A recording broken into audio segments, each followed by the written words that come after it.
नमस्कार श्रोतागण, मैं आकांक्षा कर्ण आप सभी का एंसेंबल दैनिक समाचार विश्लेषण में स्वागत करती हूं। आज की चर्चा का मुख्य विषय है चीन पाकिस्तान आर्थिक गलियारा, H-1B वीज़ा और हाइपरसोनिक मिसाइल। चीन पाकिस्तान आर्थिक गलियारा CPEC क्या है? CPEC मध्य पूर्व, मध्य एशिया, अफ्रीका और बाकी पश्चिमी दुनिया के लिए एक छोटा और अधिक प्रत्यक्ष मार्ग खोजने की चीन की इच्छा को आगे बढ़ाने का एक हिस्सा है। वर्तमान में इसे मलक्का स्ट्रेट के जरिए व्यापार करना है। CPEC बुनियादी ढांचे परियोजनाओं का एक संग्रह है जो वर्तमान में पाकिस्तान के जरिए निर्माणाधीन है। यह पाकिस्तान के बुनियादी ढांचों का तेजी से आधुनिकीकरण और आधुनिक नेटवर्क, कई ऊर्जा परियोजनाओं और विशेष आर्थिक क्षेत्रों के निर्माण से अपनी अर्थव्यवस्था को मजबूत बनाने का है। CPEC अरब सागर में पाकिस्तानी बंदरगाहों से चीनी सीमा तक फैले कॉरिडोर को 1950 के दशक में बनाने की योजना थी। 1959 में काराकोरम राजमार्ग का निर्माण इसके परिणाम स्वरूप हुआ था। इस परियोजना का वर्तमान स्वरूप पाकिस्तान की पहली पार्टी द्वारा प्रस्तावित किया गया था, जब राष्ट्रपति अली जरदारी ने जैन सुदूर में चीनी प्रधानमंत्री ला केइजिंग को 22 मई 2013 को आमंत्रित किया था। अप्रैल 2015 में पाकिस्तान और चीन ने CPEC के बारे में एक समझौते पर हस्ताक्षर किया था। CPEC का लक्ष्य, इसमें कला, सड़क, रेल नेटवर्क और बिजली उत्पादन परियोजनाओं की स्थापना शामिल है, जो कि पाकिस्तानी अर्थव्यवस्था को काफ़ी बढ़ावा देगी और करीब 10 लाख नौकरियों के अवसर प्रदान करेगी। परियोजना में ईरान से जुड़ा हुआ तेल और गैस पाइपलाइन बिछाना शामिल है। ईरान ने भी ईरानी गैस पाइपलाइन को चीन में फैलाने में रुचि दिखाई है। CPEC चीन और पाकिस्तान के सैन्य को भी करीब लाएगी। यह कुछ विवादित POK पर पाक के स्वामित्व को भी कुछ हद तक वैध करार देती है। CPEC के माध्यम से पाकिस्तान में चीनी निवेश 46 अरब डॉलर से बढ़कर 62 अरब डॉलर के स्तर पर आ गया है। CPEC के दो संरेखन हैं, पूर्वी और पश्चिमी। CPEC के पूर्वी संरेखन सिंध और पंजाब प्रांत में स्थित सड़क परियोजनाओं का उल्लेख करते हैं।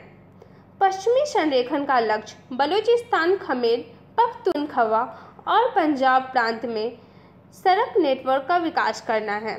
बीजिंग ने पाकिस्तान के बंदरगाह शहर ग्वादर के साथ अपने जिनजियांग क्षेत्र को जोड़ने के लिए औद्योगिक पार्क, रेलवे और सड़कों का निर्माण करने की योजना बनाई है, लेकिन यह सब पाकिस्तान के सामाजिक आर्थिक पतन को गति देने की क्षमता रखता है। CPEC की सुरक्षा भी एक चिंता का विषय है, क्योंकि अफगानिस्तान और भारत ने इस पर आपत्ति जताई है। पाक ने गलियारे पर चीनी श्रमिकों की रक्षा के लिए विशेष सुरक्षा प्रभाग का गठन किया है।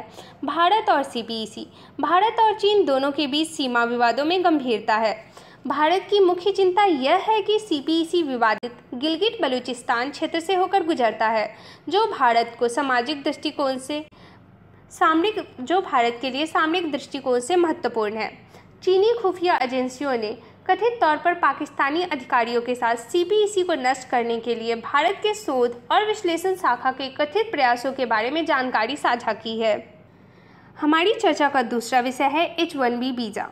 अमेरिकी H-1B वीज़ा एक गैर अप्रवासी वीज़ा है जो अमेरिकी कंपनियों को immigration and nationality act section 101A 17H के तहत विशेष व्यवसायों में स्नातक स्तर के कर्मचारियों को काम करने की अनुमति देता है। स्पेशलिटी व्यवसाय का मतलब IT, finance, accounting, architecture, engineering, गणित, विज्ञान और दवा जैसे विशिष्ट क्षेत्रों में सैद्धांतिक या तकनीकी विशेषज्ञता है। इस वीज़ा के तहत रहने की अवधि 3 साल है, जिसे 6 साल तक बढ़ाया जा सकता है। H-1B वीज़ा की शर्तें।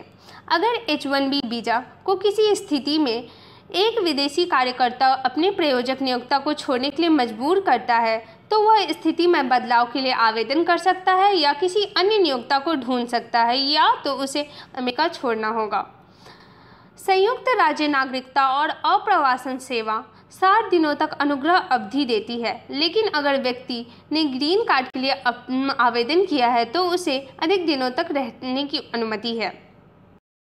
यदि वीज़ा धारक ने अपनी 5वीं वर्षगांठ से पहले एक I-104 अप्रवासी याचिका प्रस्तुत की है, तो वह इसे 1 वर्ष की वेतन वृद्धि में नवीनतम करने का हकदार है। H-1B वीज़ा की अधिकतम अवधि असाधारण संयुक्त राज्य विभाग के रक्षा परियोजना से संबंधित कार्य के लिए 10 वर्ष है। H-1B धारक जो 6 साल बाद अमेरिका में काम करना जारी रखना चाहते हैं लेकिन अस्थायी निवास स्थिति नहीं मिल पाई है, वे 1 वर्ष के बाद वीज़ा के लिए पुनः आवेदन कर सकते हैं। H-1B वीज़ा प्रत्येक वित्तीय वर्ष में वार्षिक वीज़ा कैप के अधीन है। वर्तमान अप्रवास कानून हर साल 85,000 नए वीज़ा उपलब्ध कराए जाने की अनुमति देता है। इसमें विशेष व्यवसायों में विदेशी श्रमिकों के लिए 65,000 नए वीज़ा उपलब्ध हैं और एक अतिरिक्त 20,000 वीज़ा एक अमेरिकी शैक्षणिक संस्थान से उन्नत डिग्री के लिए दी जाती है। H-1 वीज़ा धारक HIV वीज़ा श्रेणी के अंतर्गत अमेरिका में 21 वर्ष से कम आयु के अपने पति, पत्नी या बच्चे को ला सकते हैं। H-1B वीज़ा धारक को कानूनी तौर पर यह अनुमति होने तक एक H-4 वीज़ा धारक को अमेरिका में रहने की इजाज़त है। हालांकि H-4 वीज़ा धारक वहां काम करने के लिए मान्य नहीं होंगे। वीज़ा समाचार में क्यों है? मार्च 2017 में USCIS ने घोषणा की कि हाल में H-1B संबंधित धोखाधड़ी के विभिन्न मामलों के कारण वे सभी H-1B वीज़ा याचिकाओं के लिए प्रीमियर प्रसंस्करण को अस्थायी तौर पर निलंबित कर देंगे। अमेरिकी सरकार ने H-1B वर्क वीज़ा कार्यक्रम में एक प्रमुख नीति बदलाव का संकेत दिया है, जिससे कंप्यूटर प्रोग्राम गैर अप्रवासी वीज़ा के लिए डिफ़ॉल्ट रूप से अयोग्य है। अमेरिकी विभाग के अनुसार 2016 में जारी किए गए सभी H-1 वीज़ा में 82% चीन और भारत को मिला है। यह भारतीय तकनीकी कंपनियों को भी प्रभावित करेगा क्योंकि भारत से बड़ी संख्या में श्रमिक यहां प्रवास करते हैं। वैकल्पिक तौर पे O वीज़ा का प्रयोग असाधारण क्षमताओं और उपलब्धियों वाले लोगों के लिए किया जाता है। हमारी चर्चा का अंतिम विषय है X-51A hypersonic missile. America X-51A hypersonic missile का परीक्षण कर रहा है। यह मिसाइल अमेरिका और ऑस्ट्रेलिया के संयुक्त प्रयासों का परिणाम है। लक्ष्य: रूस और चीन भी हाइपरसोनिक मिसाइल बना रहे हैं, इसलिए अन्य देशों के मुकाबले और अपनी स्थिति मजबूत करने के लिए अमेरिका ने इस मिसाइल को विकसित किया है। महत्वपूर्ण विशेषताएं: इस मिसाइल को दिए जाने वाला नाम हाइपरसोनिक अंतर्राष्ट्रीय उड़ान अनुसंधान प्रयोग द्वारा दिया गया है। 12 जुलाई 2017 को इस मिसाइल का परीक्षण किया गया था। यह परीक्षण अन्य हाइपरसोनिक अंतर्राष्ट्रीय उड़ान अनुसंधान प्रयोग की तुलना में कठिन और जटिल था।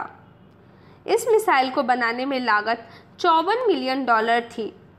इस परियोजना के निर्माण में अमेरिका की वायुसेना, बोइंग, ऑस्ट्रेलिया के रक्षा विभाग और तकनीकी विभाग हिस्सेदार थे। यह मिसाइल 17.9 मिनट में से भी कम समय में 160.9 किलोमीटर की दूरी तय करती है। इस मिसाइल को ट्रैक करना बहुत मुश्किल है। यह अपने रास्ते के बीच में ही रास्ता बदल सकती है। इसे अपने मूल स्थान को छोड़ने से रोकना बहुत ही मुश्किल है, इसलिए यह अन्य मिसाइलों की तुलना में अधिक खतरनाक है। धन्यवाद।